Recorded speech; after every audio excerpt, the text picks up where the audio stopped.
અનંતરાય ખૂબ જ ધનિક વ્યક્તિ તરીકે ઓળખાતા. પોતાના શહેર ઉપરાંત તેમના બીજા 2 કારખાના બાજુના શહેરમાં પણ ચાલતા હતા અને તેથી તેઓ સતત કામની દોડધામમાં જ વ્યસ્ત રહેતા. તેમના ઘરમાં અવારનવાર જુદા જુદા પ્રશ્નો ઉત્પન્ન થયા કરતા, એટલે તેઓ બને ત્યાં સુધી ઘરે ઓછું જ જતા હતા અને બહારથી જમવાનું મંગાવી કેબિનમાં જ જમી લેતા. એ અરસામાં એમને એક બહુ મોટો ઓર્ડર મળે છે, પરંતુ આ ઓર્ડર નિયત સમયમાં આપવો તે શક્ય ન હતું. આથી તેઓ જરા ચિંતામાં આવી ગયા. ત્યારે તેમને એક વિચાર આવે છે કે જો મજૂરો રજાના દિવસે પણ કામ કરે તો આ ઓર્ડર પૂર્ણ કરી શકાય તેમ છે. આ માટે શેઠે એક તરકીબ અપનાવી અને બધા જ મજૂરોને બોલાવી ઓર્ડરની બધી વાત કરી અને ખાસ જણાવ્યું કે જે પૈસા તમને એક દિવસના મળે છે તેના 1.5 ગણા પૈસા રવિવારના દિવસે જે કામ કરશે તેને આપવામાં આવશે. એમની મિલમાં આનંદ નામનો એક મજૂર કામ કરતો હતો. અત્યંત નબળી પરિસ્થિતિ ધરાવતો વ્યક્તિ હતો, પરંતુ તે સ્વચ્છ અને સુઘડ રીતે રહેતો. તે બાકીના બધા મજૂરો કરતાં વધુ કામ કરતો અને તે પણ બધા કરતાં શ્રેષ્ઠ.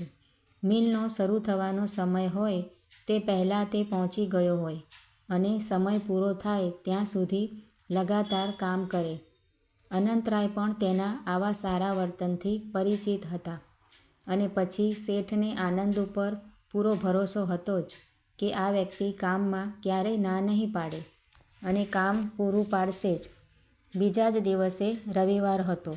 વહેલી સવારમાં અનંતરાય આવી ગયા અને ઘણા બધા મજૂરો પણ કામ પર આવ્યા હતા અને તેના લીધે શેઠ પણ ઉત્સાહમાં હતા.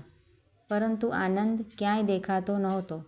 તે આવ્યો છે કે નહીં તે જોવા ખુદ અનંતરાય આખી મિલ ફરી આવ્યા, પરંતુ આનંદ ક્યાંય દેખાણો નહીં. ત્રીજા દિવસે સમયસર આનંદ જ્યારે મિલમાં પ્રવેશ કરે છે ત્યારે શેઠ તેને પોતાની કેબિનમાં બોલાવે છે અને પૂછે છે કે આનંદ, કાલે કંઈ બહાર ગામ ગયો હતો? ત્યારે આનંદ કહે છે, ના, કાલે ઘરે જ હતો. શેઠ, તો પછી કાલે કામ પર કેમ ના આવ્યો? કાલ તો વધુ પૈસા મળવાના હતા, તને ખ્યાલ નહોતો? આનંદ કહે છે, હા, મને ખ્યાલ હતો, પણ આવું કેમ પૂછો છો? ત્યારે શેઠ કહે છે, તારે પૈસાની જરૂર નથી? આનંદ, અરે શેઠ, પૈસાની જરૂર કોને ના હોય? ત્યારે અનંતરાય શેઠ કહે છે, તો પછી તું કાલે કેમ ના આવ્યો? વધુ પૈસા મળતા હોવા છતાં તું કામ પર કેમ ના આવ્યો? ત્યારે આનંદ કહે છે, શેઠ, માફ કરજો, જીવનમાં પૈસા જરૂરી છે, પણ સર્વસ્વ નથી. શેઠ, એટલે? આનંદ, જુઓ શેઠ, હું રોજે સવારથી સાંજ સુધી આપની મિલમાં કામ કરું છું. શેઠ કહે છે, હા. આનંદ કહે છે, સોમવારથી શનિવાર હું આપની મિલમાં સવારથી સાંજ સુધી હોઉં છું અને રાત્રે ઘરે પહોંચું ત્યાં બાળકો સૂઈ ગયા હોય છે અને સવારે હું ઉઠું તે પહેલાં તે નિશાળે જતા રહે છે.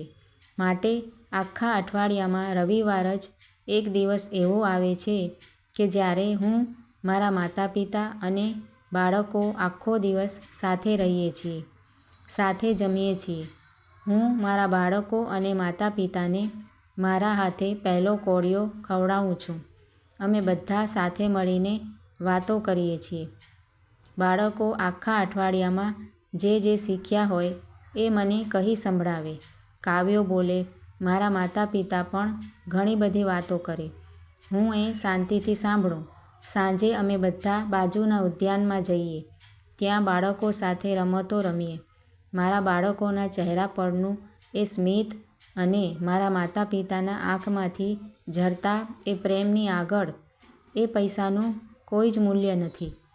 શેઠ, હા, એ વાત સાચી કે વધુ કામ કરીશ તો વધુ પૈસા મળશે અને હું ઘરે વધુ વસ્તુઓ આપી શકીશ, પરંતુ એ વસ્તુઓ એમને એટલી ખુશી નહીં આપી શકે જેટલી મારા એક દિવસ ઘરે રહેવાથી એમને મળે છે. માટે હું નહોતો આવ્યો. આટલું બોલીને આનંદ તો કેબિન બહાર જતો રહ્યો અને પોતાના કામમાં જીવ પરોવી શાંતિથી પોતાનું કામ કરવા લાગ્યો. પરંતુ કેબિનમાં શાંતિ હોવા છતાં શેઠના અંતર્મનમાં જાણે તોફાન શરૂ થઈ ગયું. વિચારોનું તોફાન. એમણે યાદ કરવાનો પ્રયત્ન કર્યો કે છેલ્લે ક્યારે પોતાના બાળકોને તેમણે પોતાના હાથે જમાડ્યું હતું, ક્યારે તેમણે તેમના માતા પિતાને ખબર અંતર પૂછ્યા હતા, ક્યારે આખો પરિવાર એકસાથે ક્યાંય ફરવા ગયો હતો. પરંતુ એક પણ જવાબ શેઠને મળ્યો નહીં. અને મળે પણ ક્યાંથી? પૈસા કમાવવાની લાલસામાં ઘર પરિવાર તરફ ધ્યાન આપી શક્યા જ નહોતા. માત્ર પૈસા માટે જ સતત દોડાદોડી કરતા હતા. અને તેમણે વિચાર આવ્યો કે હું સમય નથી આપી શક્યો એટલે જ કદાચ ઘરમાં કંકાસ ચાલે છે. મેં વસ્તુઓ તો ઘરે આપી, પરંતુ માતા પિતાને પુત્ર, પત્નીને એક પતિ અને બાળકોને એક પ્રેમાળ પિતાની જરૂર હતી. શું એ મેં આપ્યું છે ખરા? બધું જ શાંત થવા લાગ્યું. પોતાના બાળકો અત્યારે શું કરતા હશે એ પણ એમને ખ્યાલ નહોતો.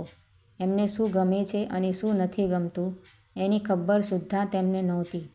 પારાવાર પસ્તાવો કરે છે. અને તરત જ ડ્રાઈવરને કહી ગાડી બોલાવી ઘરે જવા રવાના થાય છે.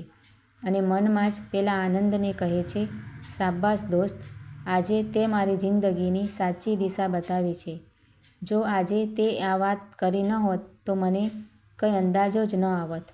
ઘરે જઈને માતા પિતા, પત્ની, બાળકોને ભેટી પડ્યા. અને ઘરના તમામ લોકોએ આજે એક નવા જ સ્વરૂપના અને નવા જ વર્તનના દર્શન કર્યા. અને સાચા અર્થમાં એ લોકોને એક પુત્ર, પતિ અને પિતા મળ્યાનો અનેરો આનંદ બપોરના સ્વરૂચિ ભોજનમાં દેખાયો. કેમ કે આજે પહેલીવાર એ પરિવાર એકસાથે બેસી હસી હસીને જમી રહ્યો હતો. મિત્રો, આ વાર્તા તમને કેવી લાગી કમેન્ટ દ્વારા જણાવજો અને સારી લાગી હોય તો લાઈક કરજો.